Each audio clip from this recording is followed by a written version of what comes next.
Welcome sa Durs TV. Kung interesado ka sa ganitong news, huwag kalimutang isubscribe ang ating YouTube channel. Maraming salamat! Welcome po ulit sa ating panibagong update tungkol sa Kim Pao. Ihahatid ko po sa inyo ang pinakabago at pinaka-latest na mga kaganapan tungkol sa kanila. Kaya naman kung hindi ka pa subscriber ng ating channel, pindutin nyo na ang notification bell para lagi kayong updated sa mga balitang trending at napapanahon. So, ayun, welcome back again sa ating YouTube channel mga kakimpaw, and for today's video nga pag-uusapan natin ay tungkol sa mga importanteng kaganapan kina Kim and Paolo Abilino. Dahil alam kong kahit mahal na araw mga kakimpaw ay gustong-gusto nyo pa rin pong malaman kung ano po ang mga kaganapan kina Kim and Paolo. So una nating pag-usapan itong binahagi pong video ni Kim Chiu sa kanyang Instagram account. Ito po yung pinakang highlight ng naging screening nila dito po sa Dubai, and makikita nga sa mga video na to na sobrang init ng pagtanggap sa kanila ng mga taga Dubai.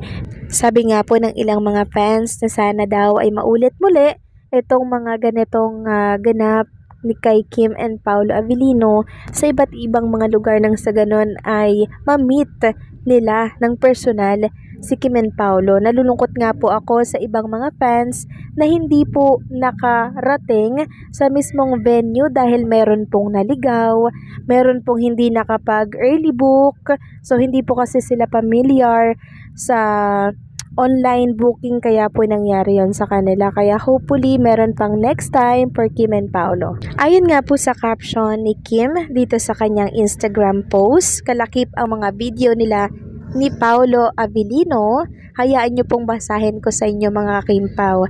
Sabi po dito ni Kim, "Thank you Dubai for the warm welcome and for joining us at the special screenings. Nakakatuwang makita ang masasayang mukha every time, sobrang nakakataba ng puso. Maraming salamat sa pagmamahal at suporta. We love you mga kababayan. Hanggang sa muli nating pagkikita. My Love Will Make You Disappear is now showing pa din in Cambodia, Guam, Belgium, Austria, Germany, Netherlands, Norway, Sweden, and UK.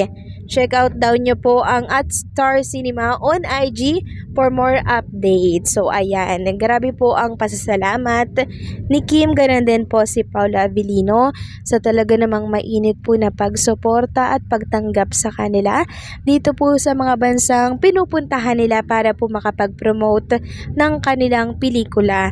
So we're hoping na meron pang kasunod na movie si Kim and Paolo Abilino after po ng kanilang teleserye. And speaking of teleserye mga kakimpaw, bibigyan ko lang kayo ng hint.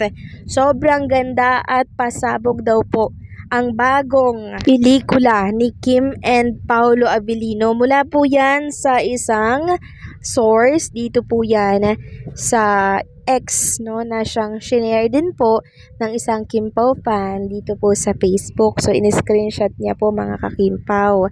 Sabi niya nga dito, "Yay, kaabang-abang ang bagong series ng magjowa." Sabi po ni Alt Inday Badiday, "Grabihan naman pala ang bagong series ng Kimpaw. Ang dami kong nalaman, basta bongga ito. Abangan." So yan po ang kanyang pahint mga kakimpaw na sobrang pasabog daw po ng bagong serye ni Kim and Paolo Abilino. So hindi pa nga natin nalalaman yung title, yung story ng teleserye, pero sobrang excited na po ako. Maging ang mga Kimpaw Nation dyan, for sure, excited na din silang malaman kung anong story nito, kung anong role ni Kim, ganun din si Paolo Abilino. Pero sabi ko nga po, hopefully mag-asawa na naman yung role nila dito, tapos may konting action, kasi yan po yung gusto ng mga fans na magkaroon ng action serye si Kim and Paolo Abilino, kasi parang maganda rin po maging gumanap, no, si Kim or si Paolo sa mga action, kasi parang hindi pa daw ata nila nakikita na gumanap si Kim and Paolo. Pero tingnan natin kung ano po yung magiging role nila doon. So nakakatuwa lang mga kakimpaw, kasi showing pa rin yung kanilang pelikula nationwide, worldwide. Pero eto na naman, meron na naman silang panibagong blessings. Sabi ko naman sa inyo mga kakimpaw pag in demand po talaga, pag maraming nagde-demand kay Kim and Paolo Abilino, Hindi po yan papakawalan ng kanilang mga management. Bibigyan at bibigyan po nila yan ng mga project. Kasi ano ba ang trabaho ng management, 'di ba? Di bigyan po ng trabaho yung mga in-demand na hawak nilang artista. Next topic naman, pag-usapan natin ang tungkol dito sa nakita po nating video na binahagi po ata to sa YouTube, pero nakita ko lang to sa mga video na binabahagi po ng mga account ng Kim Pao fans dito po sa X, maging sa Facebook din. So ito po ay ilan sa mga bloopers ng My Love Will Make You Disappear. So hindi ito kasama sa movie, pero pinakita nga doon mga kakimpaw. Nakakatuwa lang talagang makita si Kim and Paolo Avellino na ganito po ang ginagawa nila together. Alam nyo po ba kung ano mga kakimpaw? Walang iba kundi po naglalambingan sila, nagyayakapan, and may pagbali pa ng ulo itong si Paolo Avellino. Kaya imbis na maging sweet, matatawa ka kasi may halong nakakatawa yung eksena doon ni Paolo Avellino. So sabi nga nila ito ay natural na kay Kim and Paolo Avellino at mukhang ginagawa nila off-cam. Ito nga po yung ilan sa mga komento ng mga Kim Pao fans na nakapanood po ng nasabing bloopers. Sabi ng isa, trademark niya yung binabali leeg ni Kim. Ginagaya or ginagawa niya ba yan sa iba niyang naging LL? Para sa akin, parang ngayon ko lang to nakita mga Kim Pao. Parang kay Kim Chiu niya lang to nagawa.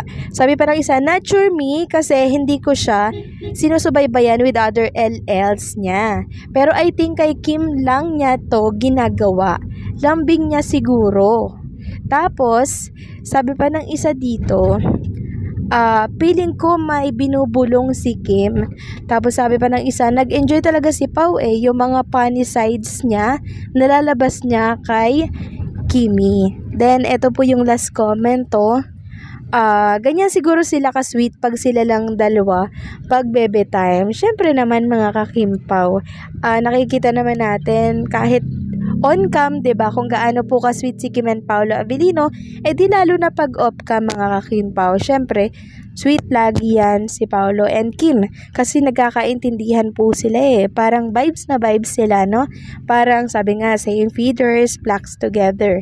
So, pagkasundo mo po ang isang tao or yung kapartner mo, syempre, magtatagal kayo niyan. And siguradong sa simbahan po ang tuloy nito mga kakimpaw.